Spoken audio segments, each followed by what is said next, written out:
What's up guys, it is Munya and welcome back to Elevate Psychology. In this episode we'll be discussing strategies for inside the exam room. At this stage in the series we have nailed the revision process and we know how to systematically deconstruct any exam question. Therefore the only remaining factors are exam room stress, timing pressure and preparation for the big day itself. How about we start with the night before and the morning of the exam. Now something massively important to remember is that humans are creatures of habit. The reason we're sane is because we're anchored by a routine that we practice day in and day out. However, for some reason, most of us have an exam routine that rears its ugly head once every blue moon. And it goes something like this. We cram our brains late into the night, fueled off caffeine and tears, meaning that sleep is just not an option. Then we wake up with bloodshot eyes and the lingering taste of Monster Extreme in our gut and decide we're way too nervous for any brekkie, but a good dose of cramming should go down an absolute treat. So we scramble a few chewed pens together and get something that resembles either a calculator or your dad's phone from World War I, and then plod along to the exam hall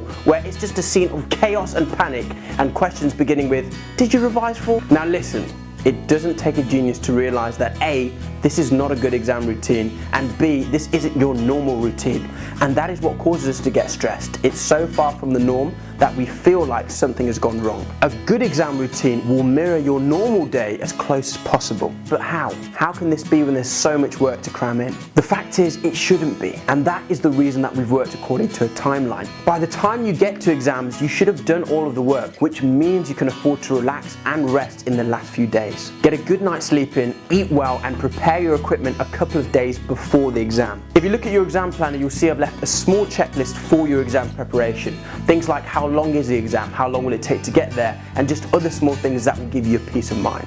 So let's fast forward to the exam room itself. How does it usually go down? Well, the examiner glides into the room like some sort of dementor and utters a blood-chilling phrase, "You may begin." All of a sudden a huge demon-shaped clock appears and it's counting down fast. You need to get writing right now. So you grab hold of the first study that comes to your head and start smashing out an essay. You look up and it's already time to start the next question, but there's just 2 more sweet points you need to make the perfect answer. You manage to squeeze in the points, but now you're behind on the next question and you spend the rest of the exam playing catch up, chasing your tail like some sort of cat with a tail chasing disorder. However, this is only something that happens to students who don't plan their time well. So here's a procedure I use to balance my time and therefore stress levels in the exam room. It's a formula, and what it does is it allows you to work out how much time each question is going to need.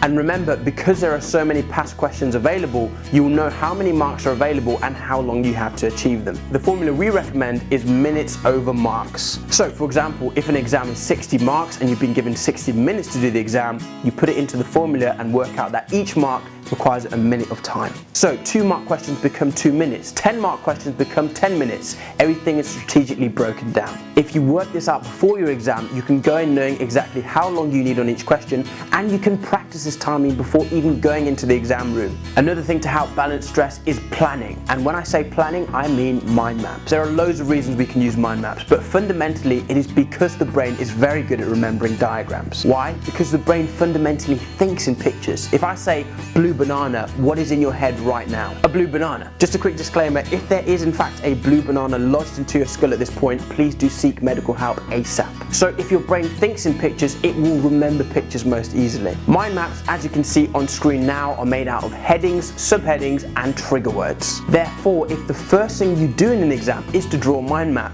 you've got 2 benefits. Firstly, it takes little or no effort to remember, but secondly, all of your answers are in front of you for the whole of the exam. And as an end product, you don't end up rushing into an answer that may or may not be right. Finally, the last step is composure, because even when you plan before the exam day and in the exam room, exams by nature are pretty stressful. We recommend breathing exercises because physiologically, a stressed brain is actually one that's not getting enough oxygen. So something as simple as breathing in for 10 seconds, holding for 10 seconds and exhaling for 10 seconds costs no time but opens up your lungs again, allowing oxygen to flood into the brain. Guys, preparation is key, and that's why most episodes have worked towards this. Exams are stressful, we get that. However, they are only stressful because of time pressure and poor planning. These are 2 things we've tackled in this episode. Until next time, I've been Munya, this has been Elevate-psych. Peace!